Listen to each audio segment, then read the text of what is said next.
Nous sommes le peuple le plus tolérant de la planète. Nous sommes le peuple le plus accueillant de la planète. Ils nous giflent et on les prend dans nos bras. Ils nous tuent et on va pleurer avec eux. Il y a des attentats chez nous, ils ne viennent pas chez nous pour commémorer. Mais il y a une personne ou deux à peine qui meurent chez eux et vous avez tous les présidents qui viennent, africains qui viennent commémorer chez eux. Il y a un moment où il faut qu'on cesse cette plaisanterie. La jeunesse africaine a décidé de prendre son destin en main et de ne plus attendre qu'un ministre ou qu'un président ou qu'un député nous donne l'aval d'agir. Nous allons agir par nous-mêmes désormais.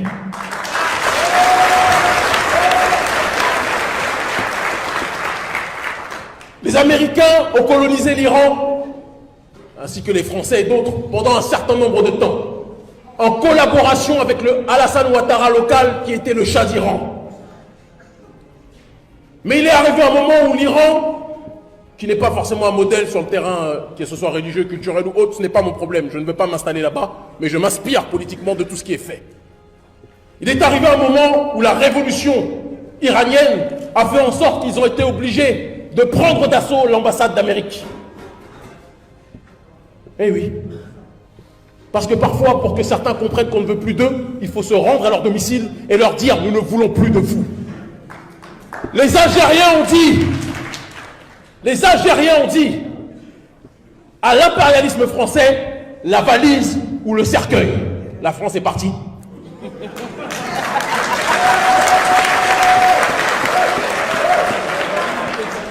Mais la vraie question à se poser, quels sont ceux et quelles sont celles parmi nous qui sont prêts à perdre leur vie pour que nos populations puissent être autodéterminées? C'est une question aujourd'hui qu'on doit être capable de se poser. Quels sont celles et ceux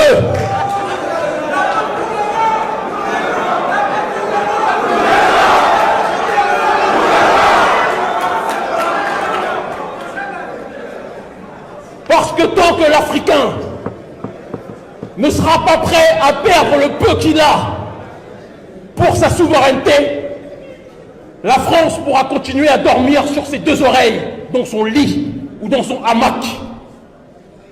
Tant que la jeunesse africaine se limitera à la dénonciation de façade, mais ne sera pas prête à passer à un autre stade de la contestation, le colon dormira sur ses deux oreilles. Et donc je vous le dis, nous savons tous où se trouvent les ambassades de France. Nous savons tous où se trouvent les centres culturels français. Nous n'appelons pas à la violence, parce que je vois déjà les services de renseignement dire qu'Kémy Séba appelle à la violence. Nous ne sommes pas des macaques ou des gorilles qui ne réfléchissons pas. Nous sommes un peuple qui prône la non-violence. Nous sommes très civilisés. Mais nous sommes un peuple qui prône aussi l'intelligence. Et si quelqu'un vient taper votre mère devant vous, vous n'allez pas dire à cette personne qui tape votre mère « Je suis non-violent, je ne veux pas te toucher ».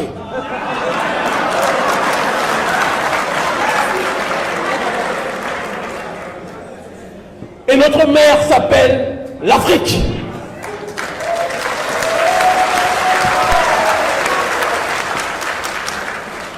Et il y a des gens qui sont des violeurs de notre mer. Des gens qui prennent plaisir à violer et à tirer les ressources de notre mer. Et nous sommes là en disant ce n'est pas bien, mais on ne les touche pas. Il est temps d'attraper les gens qui violent notre mer. Et de dire à ces derniers que s'ils continuent à faire souffrir notre mer, nous allons leur faire connaître nous aussi l'enfer.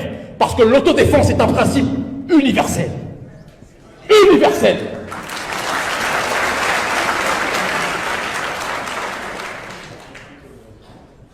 Le franc CFA, ce n'est pas du terrorisme.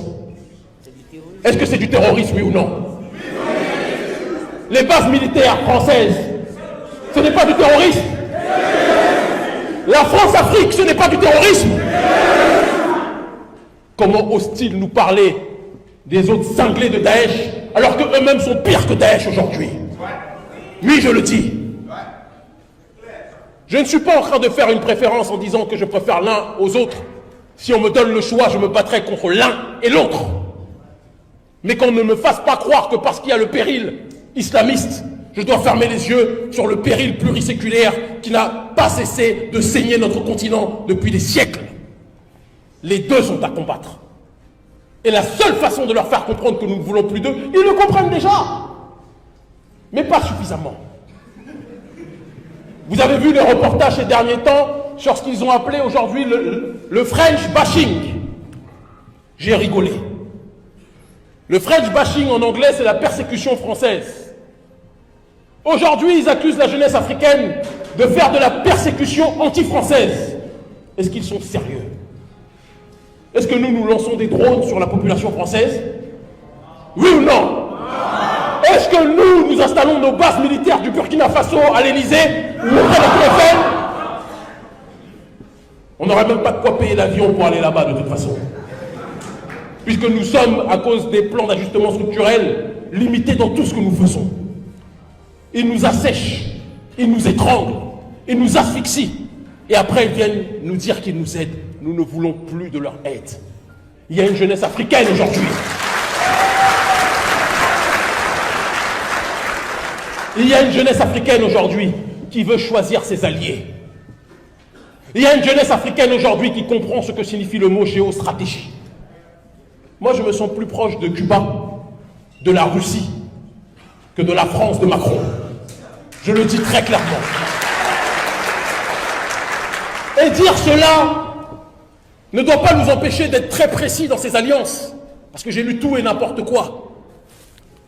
Moi, je vous le dis avec clarté et simplicité, même la Russie dans l'avenir ne sera pas un allié éternel pour le continent africain. Parce que le seul messie de l'Afrique, ça ne sera jamais Poutine. C'est l'Afrique elle seule, c'est l'Afrique elle-même.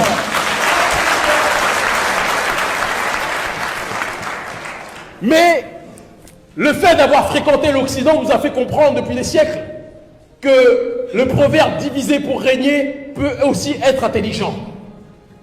Et quand vous avez des forces qui ne s'entendent pas entre elles, il faut que l'on soit stratège pour jouer les forces des contraires et pousser les adversaires de nos adversaires à intensifier la guerre.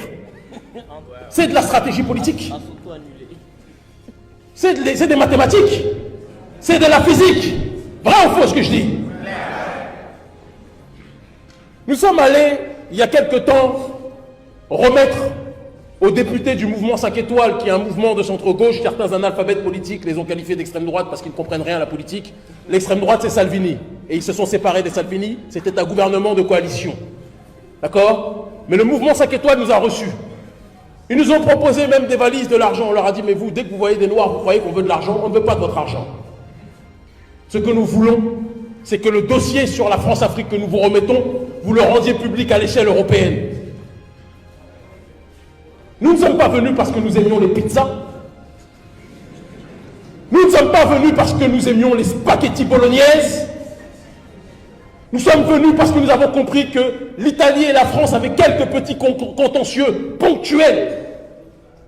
Et de la même façon que nos adversaires sont venus chez nous accentuer les tensions qui existaient entre nos différentes ethnies, nos différentes tribus, nous sommes aussi intelligents et stratèges pour accentuer les tensions entre eux, pour créer des crises diplomatiques.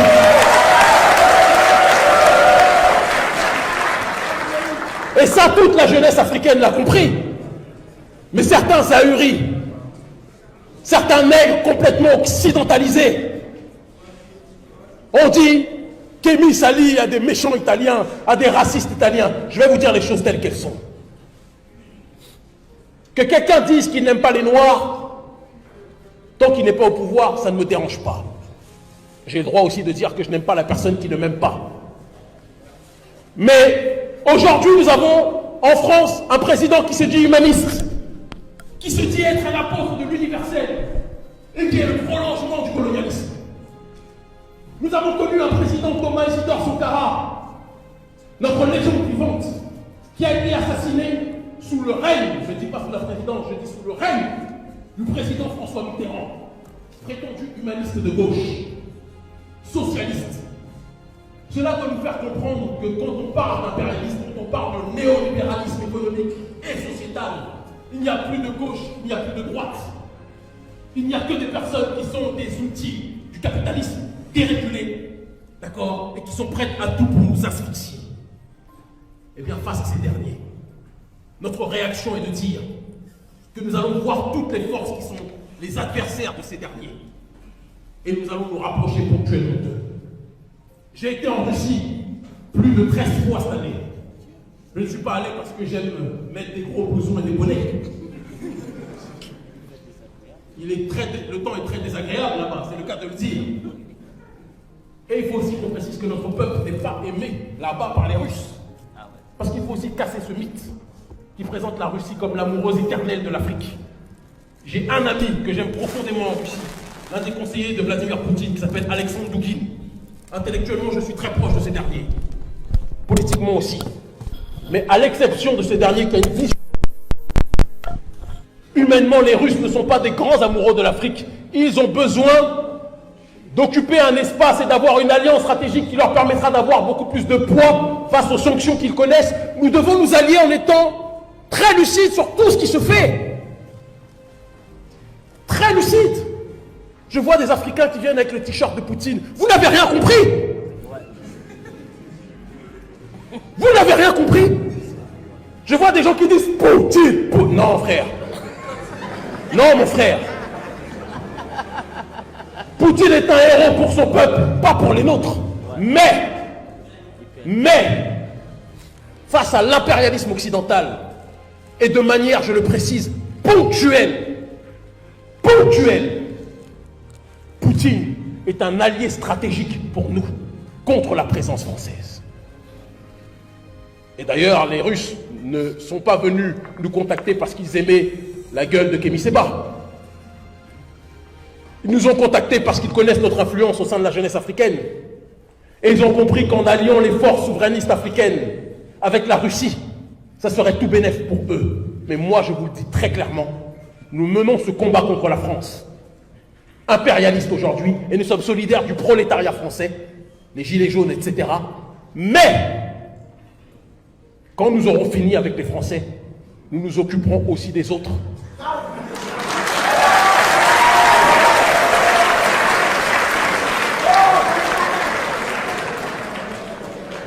Parce que, je le dis, il n'y a pas 1 euro ou 1 dollar qui pourra acheter notre pensée.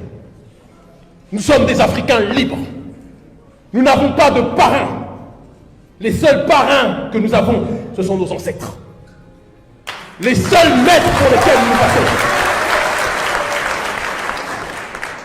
Et donc la Russie, à l'heure actuelle, se frotte les mains du sentiment anti-français. Et nous les comprenons. Mais qu'ils sachent que la vie, c'est un château de cartes. Ça commence par la France et ça finira par tous ceux qui veulent voler les ressources africaines sur le continent africain.